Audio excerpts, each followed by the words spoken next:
He said that Trump didn't win the election, the Democratic Party lost it. The strategy of the Democratic Party is an absolute failure.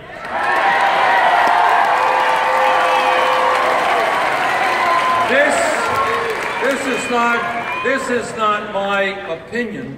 This is the facts.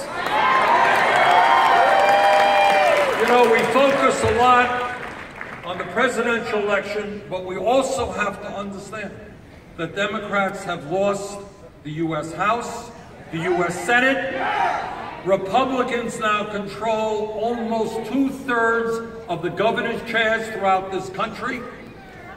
And over the last 9 years, Democrats have lost almost 1,000 legislative seats in states all across this country. Today, in almost half of the states in America, Democratic Party has almost no political presence at all. Now, if that's not a failure, if that's not a failed model, I don't know what a failed model is.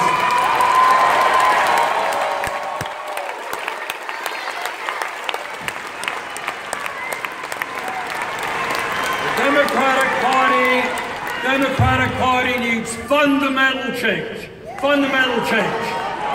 What it needs is to open up its doors to working people and young people and all people who are prepared to fight for social and economic justice. The Democratic Party must finally understand which side it is on. Yeah. And that cannot be the side of Wall Street or the fossil fuel industry or the drug companies. Amen.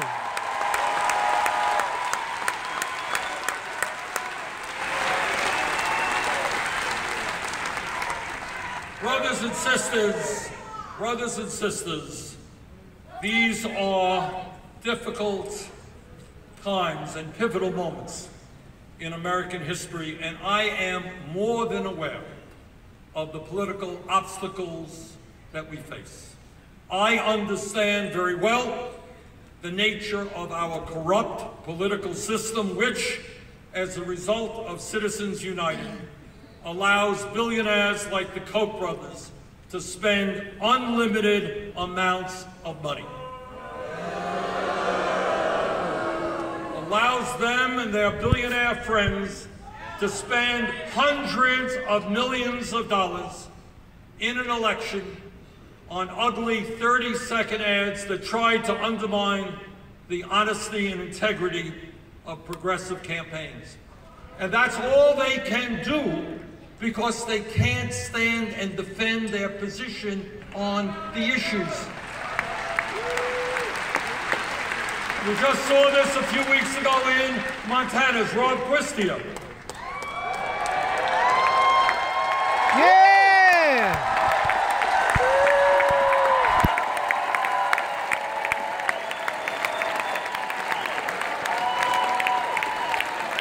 And what happened to Rob is going to continue to happen. What happened to Rob is he did a great job raising money from small individual contributions. I think it was $25 a contribution. Fantastic. Raised over $5–6 million. Fantastic. Did great. But the billionaire class got very, very nervous, and they put almost $7 million in independent expenditures by a 10-to-1 ratio. Their independent expenditures outspent Rob's, and he lost that election. Now, I also understand that corporate media is not particularly interested in our issues, the issues that impact working families, but very often they prefer 6-second sound bites and endless discussion about political gossip. In fact, in the last presidential election, there was less discussion about the real issues impacting the American people than in any election in American history. And I also understand that over 90% of talk radio is right-wing or extreme right-wing. I got all of that. I know that. That's what we're up against. And we also have to deal with the fact that the American people are today extremely demoralized, that we have the lowest voter turnout of any major country on earth. And I am more than aware that Republican governors all across this country are working overtime to suppress the vote, to make it harder for people of color, poor people, old people, young people to vote. That is what we are facing today. And that is a lot of obstacles. But this is what I also know. I also know something about American history. And I know that 150 years ago in this country, working people had no rights. They were treated like animals. They were forced to work 12, 14 hours a day. Children of 10, 11 years of age were working in factories and losing their fingers. Kids were working in fields. And workers 150 years ago stood up with tremendous opposition against them. And they said to their bosses, they said, we are not animals, we're not beasts of burden, we are human beings, we're going to form trade unions.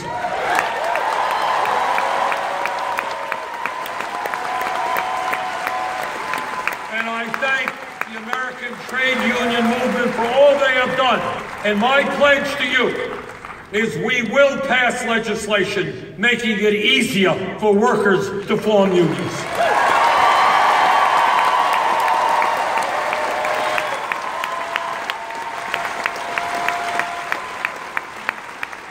And when we think about American history, we think about 100 years ago, 120 years ago, when African Americans, under the most outrageous conditions, stood up and fought for dignity. And we will never know how many were beaten, how many were lynched, how many were jailed in the fight for basic human dignity. But we do know that over the years, millions of people, black and white and everybody else, stood together and said that we will end the scourge of racism in this country.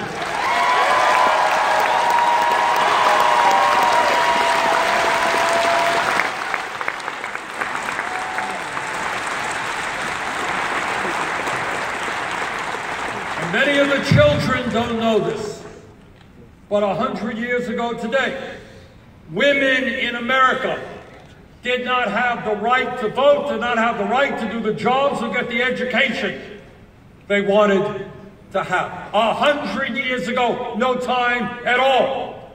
But women stood up. They went on hunger strikes. They went to jail. And they said, women in America, and they stood with their male allies, they said, women in America will not continue to be second-class citizens.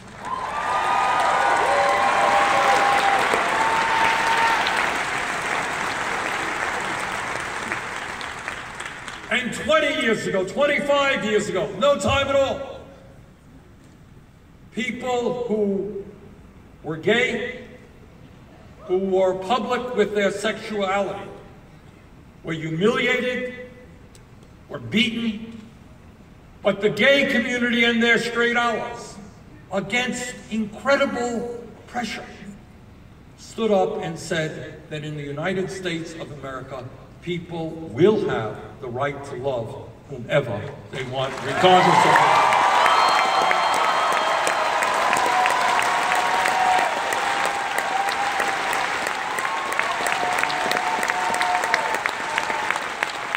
Now, I've given you that brief overview of American history to make this simple point. Now is not the time to throw your hands up and say, I'm giving up, I'm in despair. I'm burnt out. I want you to think about the incredibly brave heroes and heroines in our history against unbelievably daunting odds who risked their lives for social justice, for economic justice, for racial justice.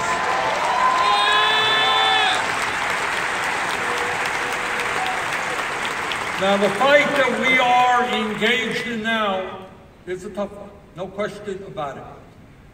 We are taking on an extremely powerful billionaire class whose greed has destroyed the middle class of this country, whose greed says that it is not enough that the top 1% today owns almost as much wealth as the bottom 90%. Not enough.